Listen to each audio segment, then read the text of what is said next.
welcome to class. Today I am going to cover the poem On Killing a Tree by Jeev Patel, an Indian poet. Now in this poem, Jeev Patel is talking about destroying trees. Now how does he link this topic or subject to the life of a human being? Killing a tree is equal to killing a human being. Let's go through the poem. You must have observed people cutting down trees. But can they kill a tree? Is it easy to do so?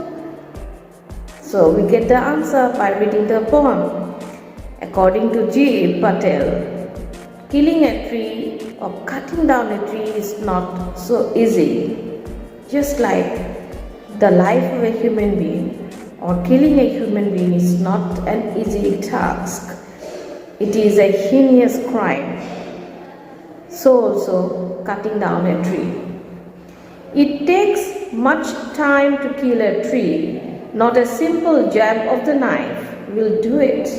It has grown slowly, consuming the earth, rising out of it, feeding upon its crust, absorbing years of sunlight, air, water, and out of its leprous hide, sprouting leaves. If you can see the first stanza, there is no rhyme scheme. There is a free, the poem is written in free verse. There is no rhyme scheme here. Secondly, the poet has used a poetic device called enjambment. Now you can see what is enjambment already. You all know it means when a one line continues, in a single sentence to end up after 3-4 lines, it ends up in a third or fourth line, or it continues towards the paragraph. It takes much time to kill a tree, not a simple jab of the knife will do it. It has grown slowly, consuming the earth, rising out of it. So the line continues without any punctuation marks or without any full stop here. So it is enjambment. So the poet is trying to tell that it is not easy to kill a tree. It takes a lot of time. It is time consuming to kill a tree. You just cannot kill a tree by just a simple cut of the knife, jab of the knife.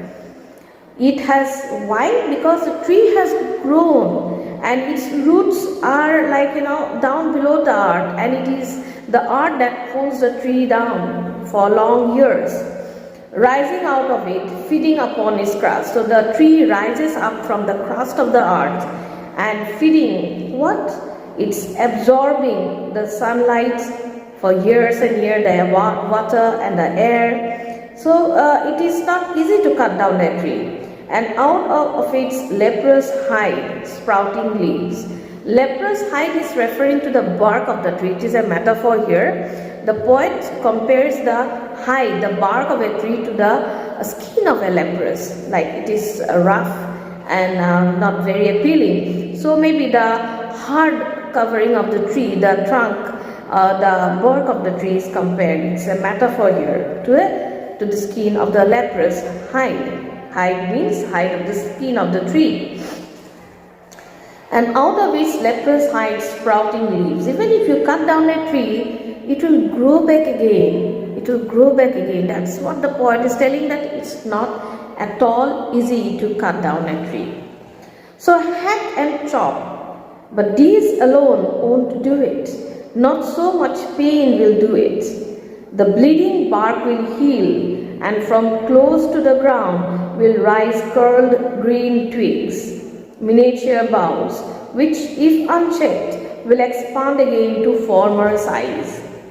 So if the tree is not checked properly, if you don't see it, it will again grow back. So hack and chop, but these alone won't do. Even if the jab of a knife, the hack and chop will not be enough to kill down a tree, cut down a tree. Not so much pain will do it, because it can withstand. That means the tree is an embodiment of strength and power and endurance, standing there for long years under the sun, rain and or flood, whatever. So the poet indirectly is talking about the qualities a tree has.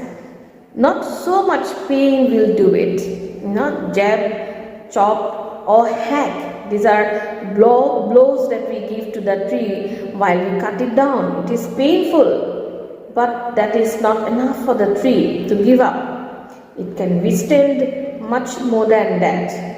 The bleeding bark will heal, and from close to the ground will rise curled green twigs, miniature boughs, which, if unchecked, will expand again to former size. Very beautiful lines. The bleeding bark will heal, just like a human being can heal the wounds. The wounds can be healed in time. So also the bleeding bark is comparing again. The poet is comparing, giving a comparison here, using metaphor here. Bleeding bark is referring to the tree, the bark of the tree as it is cut down. And from close to the ground, and if you cut even from the close to the ground, the entire trunk of the tree, quite close to the ground, miniature boughs, if you don't check it properly, small branches boughs will again grow up slowly and come back to the former size. So when you know the small boughs will become branches one day, and they'll grow up to be a huge tree again. No, the root is to be pulled out of the anchoring art. It is to be roped, tied and pulled out, snapped out, or pulled out entirely out from the art cave, and the strength of the tree exposed, the source white and wet, the most sensitive hidden for years inside the art. The most sensitive hidden inside the art is nothing but the white part of the roots that grow deep into the art. It is sensitive because they are soft and they are growing, and the art may be protecting the sensitive part of the roots like a protector, and you need to take that out to really kill the tree, to cut down the tree. So you need to pull the root out, out of the anchoring art that anchors it, holds it. It is to be roped, tied and pulled out, snapped out, or pulled out entirely out from the art cave and exposed. And this is how you can kill a tree. Once the roots are exposed, it will no longer have life in it. So the poet you can see from the beginning the very cruel description of how to kill a tree. But behind this cruel description, the poet is showing his anger, his dislike, his extreme pain that we human beings really do injure and really murder, cut down our lives without thinking. It brings him unimaginable pain. That is why he is as if angry and shouting at the humans or the other fellow beings that not to do so. Then the matter of scorching and choking in sun and air, browning, hardening, twisting, withering, and then it is done. Then the matter of scorching and choking, if you leave these small tender roots out exposed to the sun, it will become dry in the scorching heat of the sun, and choking in the sun and air, and then browning, and then hardening, twisting, withering, and then it is done.